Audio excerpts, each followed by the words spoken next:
it's Miss Jessica. Today I'm going to read Chapter 11 of the Lemonade War. I hope you've been enjoying it so far.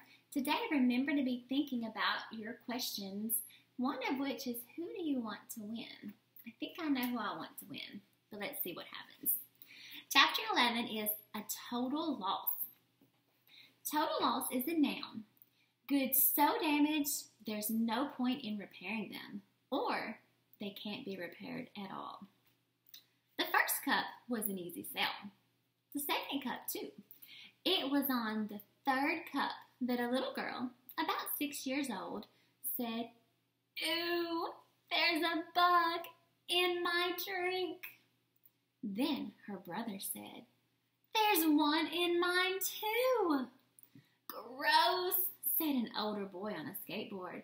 "There are like 3 in mine." "I want my money back, man," he said, dumping his lemonade on the ground. The mother of the little girl and boy looked into their cups carefully. "I think you need to check your lemonade, honey," she said to Evan. Evan unscrewed the cap and everyone looked in. The surface was swimming with dead bugs, fruit flies, worms, and a soggy brown caterpillar. "Oh my goodness," said the mother. The boy started spitting on the ground like he was going to die. The girl started wailing, "Mommy, I drank bugs. I have bugs in my tummy." Evan couldn't believe his eyes. How did this happen? Did they crawl in somehow? They couldn't have. He had screwed the lid on tightly. He was sure of it. And anyway, 1 or 2 bugs crawling in, maybe. But 50 dead fruit flies and 2 inchworms and a caterpillar? It wasn't possible. Evan was burning with embarrassment as everyone looked at him and his buggy lemonade. Frantically, he reached into the cooler and started to scoop out the dead bugs with his hands. Sweetheart," said the mother, "you can't sell that lemonade." "I'll get them all," said Evan. "I'll get every last one out." "No, dear, you really can't. You need to dump it out," she said. Evan looked at her like she was crazy. Dump it out? Dump it out? He'd spent $40 of his hard-earned money on that lemonade, and another $1 for the cups. He wasn't going to dump it out. "I'll do it at home," he said. "No, you should do it here, I think. I need to be sure it's all disposed of properly." Evan looked at her. He didn't know her, but he knew her type. Boy, did he know her type. She was the kind of mother who thought she was the mother of the whole world. If you were on the playground and she thought you were playing too rough, she'd tell you. If you were chewing gum in line at the 7-Eleven, she'd say, "I sure hope that's sugarless." Mothers like that never minded their own business or just their kids' business. They thought they had to take care of every kid in the kingdom. "It's too heavy for me to dump," he said. "I'll take it home, and my mom can help." "I'll help," said the busybody mother of the world. "All we need to do is tip it a little." She grabbed one handle of the big cooler. Evan had no choice but to grab the other handle.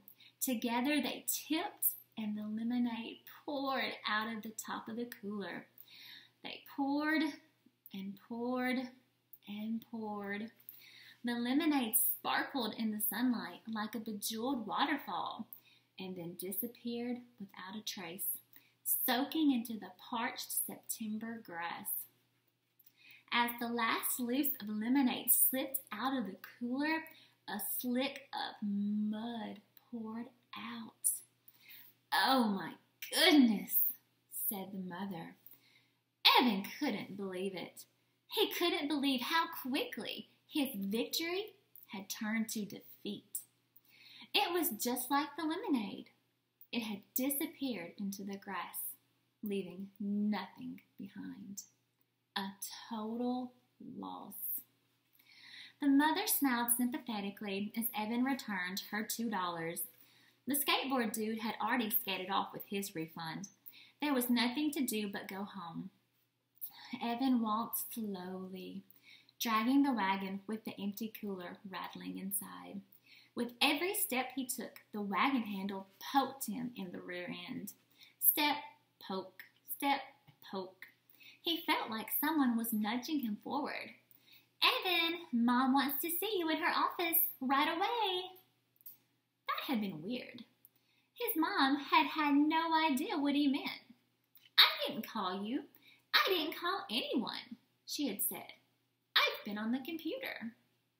"Evan, Mom wants to see you."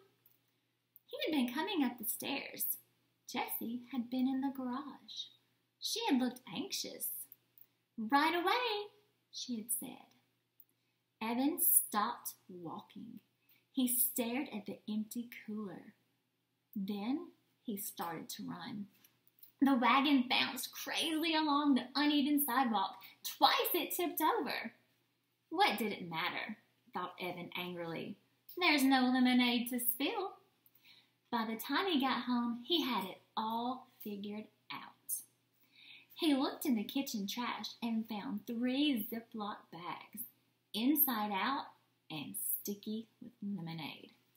He shook the fruit bowl and noticed how few fruit flies took to the air. If he'd had the right materials, he would have dusted the cooler for fingerprints. But there was really no need for that. He knew what he would have found. Jessie was all over this one. That rat! That lousy, rotten, stinking rat of a sister! He shouted. He went back to the garage and kicked the wagon. He knocked the cooler to the floor. He tore up his lemonade on wheel side into a dozen pieces. He was going to lose. She had $100. He was sure of it. And he had just 62 left. Tonight, before the fireworks, when they counted their money, she would be the winner and he would be the loser. Winner takes all. Loser gets nothing. It was so unfair. Evan stomped upstairs to his room. He slammed the door so hard it bounced open again. When he went to close it, he was staring across the hallway, straight into Jessie's room. He could see her neatly made bed covered in cush pillows, the poster of Bar Harbor from their trip to Maine this summer, and her night table with Charlotte's Web at the ready. Evan crossed the hall, then paused at Jessie's door. There was a rule about not entering. Well, she'd broken the rules first. Even though there really wasn't a rule about fruit flies and lemonade, it was clearly a dirty trick. Evan walked in and went straight to Jessie's desk drawer. There was the fake pack of gum. Inside, the key. Did she really think he didn't know where she hid it? He'd seen her slip the key inside the box when he was passing by on his way to the bathroom. Jessie was smart, but she wasn't very smooth. He'd known for months where the key was hidden. He just hadn't bothered to use it. Until now. It took him a while to find the lockbox. He checked the bureau drawers first, then under Jessie's bed, but finally he found it hidden in her closet. Again, not very smooth. Evan carried the key and the lockbox back to his room and sat on the bed. He put the key in the lock and opened the top. Then, the moment of truth. He lifted out the plastic change tray. And there were a bunch of scraps of paper on top. There was a folded index card, too.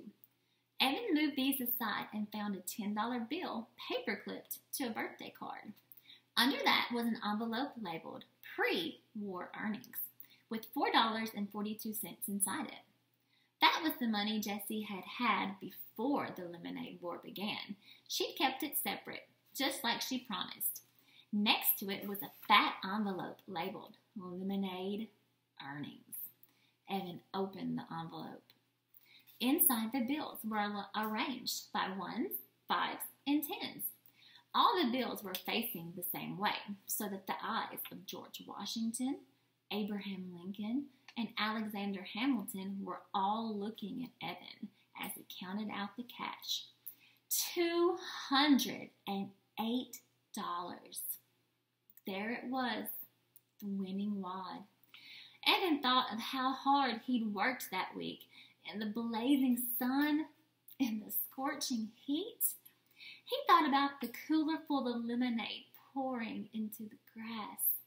He thought about handing over his $62.11 to Jessie and how she'd smile and laugh and tell everyone that she had won the Lemonade War. The guys would all shake their heads. What a loser. Megan would turn away. What a stupid jerk. Evan slammed the lid of the lockbox shut. He stuffed the envelope in his shorts pocket. He was not going to let that happen. He wasn't planning to keep the money, not for good, but he wasn't going to let her have it tonight. When it came time to show their earning, he'd have $62.11, and she'd have nothing. He'd give her the money back tomorrow, or maybe the day after that, but not tonight. He'd suddenly felt a desperate need to get out of the house as fast as he could. He shoved the lockbox back into Jessie's closet and the key back into the fake pack of gum. "Hey, Mom," he shouted, not even waiting for her to answer back. "I'm going to the school to see if there's a game. Okay?" And that's chapter 11. I hope you enjoyed it. See you guys soon. Goodbye.